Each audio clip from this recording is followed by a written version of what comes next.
24 अप्रैल 2026 एक ऐसी तारीख जिसे शायद इतिहास कभी नहीं भूलेगा। आज देश और दुनिया में कुछ ऐसा हुआ है जिसने सचमुच सबको हिलाकर रख दिया है।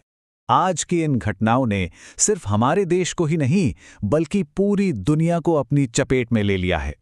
हर किसी के दिमाग में बस एक ही सवाल घूम रहा है कि भाई आगे क्या होगा। आप सोचिए, राजनीति के गलियारों से लेकर अंतर्राष्ट्रीय जंग के मैदानों तक और हमारी डामाडोल होती इकॉनमी, आज हर जगह हर क्षेत्र में उथल-पुथल मची हुई है। तो चलिए एक एक करके इन सभी बड़ी घटनाओं पर नजर डालते हैं। जी हां, तो सबसे पहले बात करते हैं भारत की राजनीति में आए इस बड़े भूचाल की, जहां आम आदमी पार्टी में एक बहुत बड़ा राजनीतिक भूचाल आ गया है। आम आदमी पार्टी में आज समझिए एक भूचाल सा आ गया है।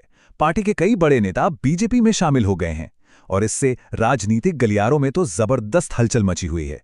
एक तरफ जहां एएपी इसे जनता के साथ सीधा सीधा धोखा बता रही है, तो वहीं दूसरी तरफ बीजेपी कह रही है कि ये साझा मूल्यों की जीत है। और देखिए, ये कोई छोटी मोटी बगावत नहीं है। पूरे के पूरे 7 राज्यसभा सांसदों ने पाला बदल लिया है। अब इस कदम को सही ठहराते हुए जो बागी गुट के नेता हैं राघव चड्ढा, उन्होंने संविधान का हवाला दिया है। उनका कहना है कि राज्यसभा में एपी के 2/3 से ज्यादा सांसदों ने कानूनी तौर पर बीजेपी के साथ विलय किया है। लेकिन आम आदमी पार्टी का नेतृत्व इसे मानने को तैयार नहीं। उन्होंने इसे सीधे तौर पर एक विश्वासघात बताया है। अरविंद केजरीवाल ने तो साफ साफ कहा है कि बीजेपी ने एक बार फिर पंजाबियों को धोखा दिया है।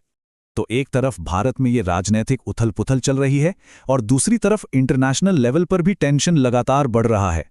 अमेरिका और ईरान के बीच टकराव अब एक बिल्कुल नए लेवल पर पहुंच गया है और पूरी दुनिया की नजरें इस वक्त मिडिल ईस्ट पे टिकी हुई हैं।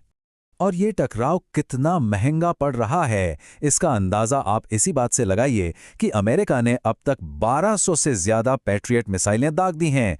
और आपको पता है, इनमें से हर एक की कीमत $40 लाख से भी ज्यादा है। और अब इस भारी भरकम सैन्य खर्चे के बाद पाकिस्तान के जरिए बातचीत की कोशिशें की जा रही हैं। चलिए अब वापस भारत आते हैं और देखते हैं कि हमारी इकॉनमी पर कैसे चारों तरफ से मार पड़ रही है। भारत में आरबीआई ने पेटीएम पर एक बहुत बड़ा एक्शन लिया है।